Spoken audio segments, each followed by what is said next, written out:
નમસ્તે.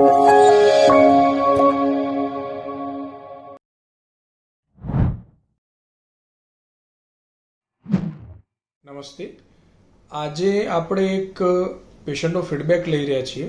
એમને ક્રિકેટ રમતા ઘૂંટણમાં સોજો આવ્યો હતો અને બધા રિપોર્ટ્સ એમણે કરાવ્યા જે નોર્મલ હતા, છતાં એમાં કોઈ ચેન્જીસ નહોતો આવતો અને આયુર્વેદાથી કેટલું ફાસ્ટ રિલીફ મળી શકે એ આપણે એમના શબ્દોમાં સાંભળીશું.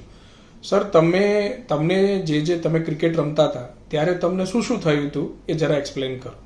સર, હું પેલા ક્રિકેટ રમવા ગયો હતો અને ત્યાં પાછળ કેચ કરવા ગયો તો ત્યાં હું પડી ગયો એટલે મને ઘૂંટણમાં સોજો આવી ગયો હતો બહુ વધારે.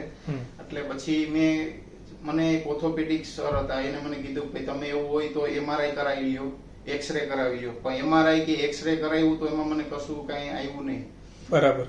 પછી તમને જે દવા આપી હતી, એમણે તમને પેન કિલર્સ દવા આપી હતી? પેન કિલર દવા આપી હતી, પણ પેન કિલર દવાથી કેવું થતું કે ભાઈ એનો જ્યાં સુધી પાવર હોય ત્યાં સુધી જ રહેતો હતો. એમ પાવર ઉતરી જાય એટલે પગ પાછો દુખાવા માંડતો હતો અને સુવામાં તકલીફ થોડીક થતી હતી. અને આ કમ્પ્લેન તમને મહિનાથી રહેતી હતી? બરાબર, મહિનાથી રહેતી હતી. બરાબર. પછી આપણે જ્યારે તમે કૃષ્ણ આયુર્વેદમમાં આવ્યા અને આપણે પહેલી થેરેપી કરી તો તરત જ 5 મિનિટમાં તમને શું ડિફરન્સ લાગ્યો?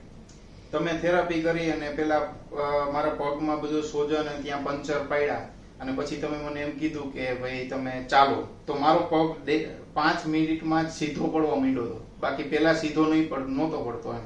ઓકે. હવે આપણે 3 થેરેપીના સેટિંગ થયા છે. અત્યારે દુખાવો સોજો કશું છે ખરું? અત્યારે કશું નથી. અત્યારે બહુ સારું છે. એમ માનો ને કે 3 વાર હું ક્લિનિક આવ્યો પણ અત્યારે 70 થી 80% જેવી રાહત છે. મને એમ હતું કે 2 મંથ તો હજી થશે જ એમ. બરાબર. તમે હોસ્પિટલ વિશે કઈ ફીડબેક આપવા માંગો તો આપી શકો છો. ઓકે. હોસ્પિટલનું એન્વાયરમેન્ટ બહુ સારું છે. અને તમને થેરેપી આયુર્વેદા વિશે કેવું લાગ્યું? થેરાપી આયુર્વેદા બહુ સારું છે. એમ કે તરત જ રિઝલ્ટ જોતું હોય તો થેરાપી આયુર્વેદા જ કરાય એમ. ઓકે. ખૂબ ખૂબ ધન્યવાદ. નમસ્તે. Okay, thank you.